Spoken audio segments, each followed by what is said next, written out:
भव्य आणि दिव्य नियोजनामध्ये दरवर्षी माढा तालुक्यातलं एक चर्चेतलं गाव म्हणजे अकोले गाव आणि अकोले गावामधला हा भगवान सब देवों का देव भोले बाबा जुनाट जोगडा देव महादेवाच्या मंदिरामध्ये होत असलेला अखंड हरिनाम सप्ताह आणि अखंड हरिनाम सप्ताहामध्ये समस्त गावकरी मंडळी, नियोजक मंडळी, आयोजक मंडळी, सर्व प्रेमाच्या मंडळीनं माझा सप्ताहामध्ये घातलेला 4था दिवस. कितवा दिवस घातलाय तुम्ही? म्हणजे मला पुन्हा 4था घालायची गरज. असा गोड ही 4थ्या दिवसाची सेवा माझ्यासारख्या सामान्य कीर्तनकाराकडं, एका पंढरीच्या वारकऱ्याकडं, एका सामान्य माणसाकडं आपल्या सर्वांच्या वतीनं आले की मी महाराज मोठा म्हणून नाही, आपल्या अंतकरणातलं प्रेम मोठं आहे म्हणून विठाल.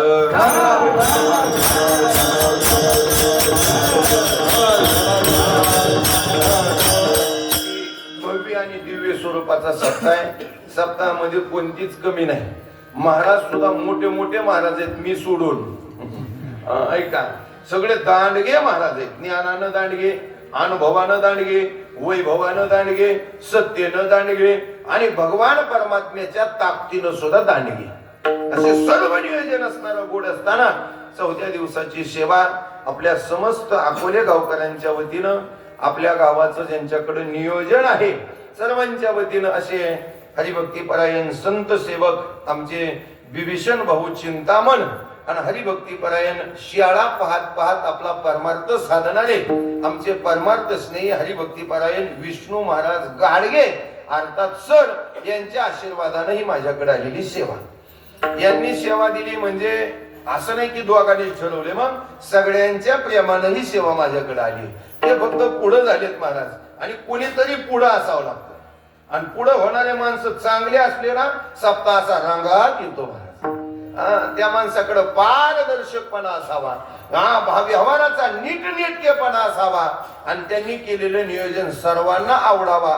तेव्हा तो भगवान शंकराला सुद्धा आवडतं आणि हा गोड परमार्थ आपल्याकडनं घडतो. म्हणून सर्वांच्या आशीर्वादानं हा कार्यक्रम या ठिकाणी चालू आहे. अकोले गाव म्हणजे आमच्या प्रेमाचं गाव. बरेच गाव म्हणतात कुणाच्या बी नादी लागा पण अकोल्याच्या लागणार का. मी म्हणलं आम्हाला त्यांच्याशिवाय दमच निघत नाही. ते लांबून माणसाला वाटतं गायची शिंग लांब आहेत म्हणजे लय मार्गी काय, पण जवळ गेल्यावर कळतं ते अंगावर हात फिरवायसाठी आपल्याला चाटत असत. साध्या गायीच्या अंतकरणात जेवढं प्रेम आहे तेवढं अकोलकरांच्या अंतकरणामध्ये प्रेम आहे महाराज. म्हणून गोड असा हा अकोले गावचं वैभव, अकोले गावचा सप्ताह, महादेवाचं मंदिर, महाशिवरात्रीच्या निमित्तानं होत असलेला हा पर्व काळ, त्याच्यामध्ये दोन्ही नामवंत मृदुंगाचार्य, आपल्या गावाचं वैभव, आमचे गोड परमार्थ स्नेही हरिभक्ती परायण माऊली महाराज महाडिक. वा वा वा वा, त्यांच्याकडे बघितलं बी आनंद होतोय, वाजवल्यावर तो लईच होतोय. असं गोड गुलाबाच्या फुलासारखं तोंड आहे. काय महाराज, त्यांच्याकडे बघितल्यावर असं वाटतं महादेवाकडे सुद्धा बघू नये. असे स्वभावानं देखणे आणि माणूस नुसता रंगानं देखणं दिसत नसतं बरं का, अंतकरण देखणं लागतं तेव्हा चेहऱ्यावर समाधान दिसतं. विठ्ठल. इकडं माऊली महाराज तर इकडं आमचे हरी महाराज. काय महाराज, आमच्या खटके महाराजांचे चिरंजीव, मानस जाणी जे बोले, झाड जाणी जे फुले, भोगे जाणी जे केले पूर्वकर्मीचे, मला साच आणि मवाळ मितुले आणि रसाळ शब्द जैसे लोळ अमृताचे. हे दोन्ही पकवायचे आहेत ना, गोड आहेत महाराज. यांच्या सानिध्यात आपण परमार्थ करता ही आपल्या भाग्याची गोष्ट आहे. हे पोषक आहेत कीर्तनाला का, जेवढं लागतं तेवढंच वाजवते. दागड दिंगा नाही, चक्रधार नाही, अर्धा अर्धा तास महाराजाचा वेळ खात नाही. जेवढं लागल, जशी एखादी सुगरण पाहिजे तेवढंच तिखट मीठ टाकते ना, तसे पकवाजे लागल तेवढंच वाजवतात. विठ्ठल.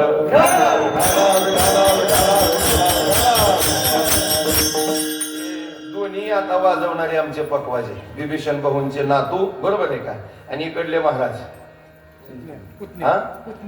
पुतण्या. वा वा वा वा, फक्त राग येऊ देऊ नका, उद्यापासून येताना पांढरी कापड घाला. राग येऊ देऊ नका. कारण तुमच्याकडे हे व्हिडिओ शूटिंग चालू आहे आणि हे बघत असताना जरा वाईट वाटतं माणसाला. अरे एवढं चांगली पोरं वाजवतात आणि कापडावून घालवतात. महाराज बरेच कीर्तन वाजवले, कनेरगाव मध्ये कीर्तन वाजवले, तुम्ही इथंही वाजवले, अगदी गोड वाजवताय. आपल्या सर्वांच्या पायावर नतमस्तक होतो. विनेकऱ्या बाबापासून ते सर्वांच्या पायावर नतमस्तक होतो. आमचे माऊली महाराज, वेताळ महाराज, वा वा वा. आमच्या इकडं माईक बरोबर असतील, सगळ्यांची नावं घेत बसलो ना, माझं कीर्तन नावातच आहे. एवढी माणसं कीर्तनाला हजर आहेत महाराज. आमचे पंडित नाना पाटील, लगीन काही महाराज त्यांच्या माग, तरी सुद्धा इथपर्यंत आले. पण खरंय तिकडं वर बापापेक्षा इकडं वर बाप लय सोबून दिसतो. परमानंदात आलेला माणूस लय दियाकडा दिसतो महाराज. आमचे पंडित नाना सकाळी म्हणले महाराज फराळाला घरी या. मी म्हणलं तुमच्या मागे लगीन काही काहीतरी खाया घालण्यापेक्षा निवांत येतो. गडबडीत माझंही व्हायचं नाही, तुमचं व्हायचं नाही. गोड असे इकडे सगळे टाळकरी बर का. आमच्यावरती नितांत प्रेम करणारे आमचे बाळासाहेब बाबा खुपशे, अगदी आमचे महाराज, त्यांच्याकडे व्यासपीठ आहे ना, सगळेच असणारे व्यासपीठ चालक, आमचे गोड गायनाचार्य आबा महाराज यादव, समोर बसलेले माझ्या पुढं काका, वा वा वा. आपल्या गावाचं वैभव आहे, त्यांची चाल शेवटच कळत म्हणजे भैरवीला. आमचे गोड असे काका, आमचे भाऊसाहेब महाराज गाडगे, वा वा वा वा, काय देखणे पण आहे माणसाकडं. आमचे पेटी मास्तर, आमचे बसलेले पाटील महाराज, अगदी आमचे भाऊसाहेब महाराज, आमचे गाडगे महाराज, सौदागर महाराज गाडगे. हे नाव लय दिसत ना आल्यामुळे थोडस माग पुढे होतंय, असू द्या. आणि त्यात मी आज लक्षात राहायची गोळी खाल्ली नाही. आणि आपल्या संपूर्ण आमचे घाडगे महाराज असतील, सर्वांच्याच पायावर नतमस्तक होतो. आणि नुकतेच आता पंचायत समिती सदस्य म्हणून ज्यांची निवड झाली आहे ते आमचे हरिभक्तीपरायण संभाजी बबनराव पाटील, अर्थात गोटू पाटील. वा वा वा वा वा वा. महाराज त्यांचा विजय हा पैशावर नाही, त्यांचा विजय वशिल्यावर नाही, त्यांचा विजय दादागिरीवर नाही, मग त्यांचा विजय 108 मण्याच्या माळेच्या मण्यावर.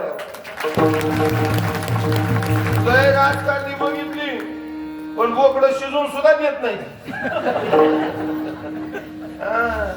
महाराज लोक लय म्हणतात राजकारण लय बेकार आहे. राजकारण बेकार नाही, बेकार माणसाने हातात घेतलं म्हणून बेकार. असे माळकरी जर एकदा सदस्य, एकदा आमदार खासदार झाले ना, भारतात पुन्हा एकदा शिवाचं राज्य आल्याशिवाय राहणार नाही, छत्रपती शिवाजी महाराजांचं राज्य आल्याशिवाय राहणार नाही. म्हणून ध्यानात ठेवा, त्यांचा विजय फक्त 2च गोष्टीवर आहे. एक बापाची मिराशी आणि दुसरं साधू संतांची सेवा. कीर्तनामध्ये यावं, कुठेही भेटू द्या महाराज, एक हात तरी पायाला गाडीत सुद्धा लावल्याशिवाय जात नाही. त्यांच्या अंगात नम्रता आहे. इथं तंटा मुक्ती झाला तर गाव खात नाही. महाराज एवढं वैभव आहे. मग सांगू का, ज्या माणसाला मोठं व्हायचं ना त्याच्या अंगात नम्रता लागते. आणि नम्र झाला पुता माणसाला मोठं व्हायचं असेल ना, मी त्यांची स्तुती नाही करत, हे कीर्तन आहे म्हणून तुम्ही असं म्हणाल, पण मी सत्य परिस्थिती म्हणतोय महाराज. या सप्ताहाला आम्हाला भाऊनी सांगितलं, ज्यावेळेस बापू गेले ना त्यावेळेस आम्हाला वाटलं तर आम्हाला आधार देणारा कोण आहे. पण ज्यावेळेस आमच्या महाराजांशी बोलणं झालं तेव्हा त्यांना वाटलं की साक्षात बबन बापूच आमच्या संग बोलतायत महाराज. आणि माणसानं बापाच्या इष्टिकीसाठी नाही भांडायचं, बापाच्या पैशासाठी नाही भांडायचं, बापाच्या विचारासाठी माणसानं जगायचं. तो पोरगा कधी मोठं होतो हे जगाला सुद्धा कळत नाही महाराज. माझे तुकोबाराचे पंढरपूरला गेले ना, पांडुरंग म्हणायचं कशाला आलाय, इथं काय काम आहे तुझं, दररोज एकादशीला येतोय, दररोज द्वादशीला राहतोय, दररोज द्वादशीला जातोय, काय काम आहे. तुकोबाराया म्हणजे पांडुरंगा नीट बोल, तुझ्यासाठी वारीला येत नाही. मग माझ्या बापानं मारताना सांगितलंय, तुका भिकारी झाला तरी चालन पण पंढरीची वारी चुकायची नाही महाराज. माझ्या वडिलांची तुझी चरण सेवा मी येतोय ते फक्त माझ्या बापासाठी येतोय आणि बापानं दाखवलेला मार्ग स्वीकारतोय. म्हणून सर्वांच्या पायावर नतमस्तक होतो. माझी सेवा पाठीमागच्या वर्षी तुझा याच दिवशी होती, एकादशीलाच होती. आणि पाठीमागच्या दिवशी एकादशीला मी सेवेसाठी अभंग निवडला होता. अम्मा व्रत एकादशी देव केशव तीर्थ तुळशी अनेक नेने बा साधन आमुचा विषय हरिकीर्तन. माणसाच्या जीवनात काहीच नसावा पण एकादश असावा. आज या जगात जर सात्विक माणसं ओळखायचे असले तर फक्त एकादशीच्या दिवशी सकाळ सकाळ घराकडे जावा. काटवटीचा आवाज आला का समजायचं हे घर आपलं नाही. शाबूची फोडणी दिलेला आवाज आला वास आला ना 100% समजायचे वारकऱ्याचं घरी. एकादशीला अन्न खाणं म्हणजे कुत्र्याची विष्ठा खाणं. एकादशीस अन्नपान ते नरकरती भोजन श्वान विष्ठे समान अधम जनलेख.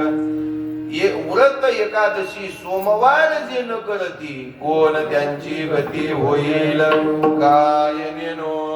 ज्यांना जिवंतपणी एकादश करायची आली नाही कळलं नाही त्याचं मेल्याव कसं होईल तुकोबाया म्हणतात आपल्याला काय माहिती. मला तर वाटतं त्यांचं एकच होईल घालील लोटांगण मोकळं पटांगण.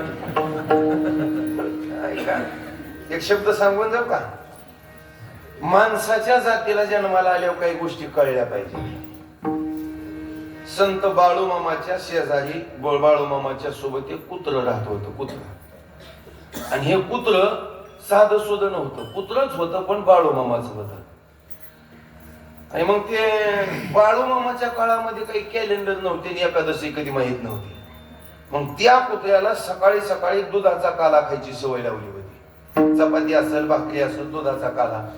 पण बाळूमामाला एकादश कशी कळायची. ज्या दिवशी कुत्र दुधाचा काला खात नसं त्या दिवशी बाळूमामा म्हणत आज एकादश असं. कोण काला खात नव्हतं. कळतंय ना.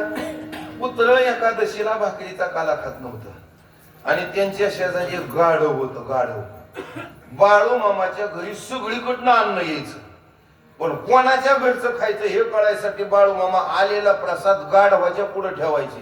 जो गाढवानं खाल्ला तो पवित्र आणि जो गाढवानं नाही खाल्ला तो अपवित्र.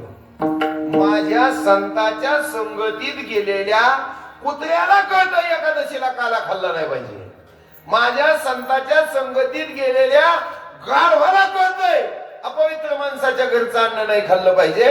आम्हाला जर हे कळायचं असेल तर आम्हाला एकाच गोष्टीची गरज आहे ते म्हणजे संत संगतीची. विठाल असेल तर आम्ही देवाकडे जायचं नाही पण आम्ही संताकडे गेल्याशिवाय राहायचं नाही. आताच्या काळात जर एखाद्या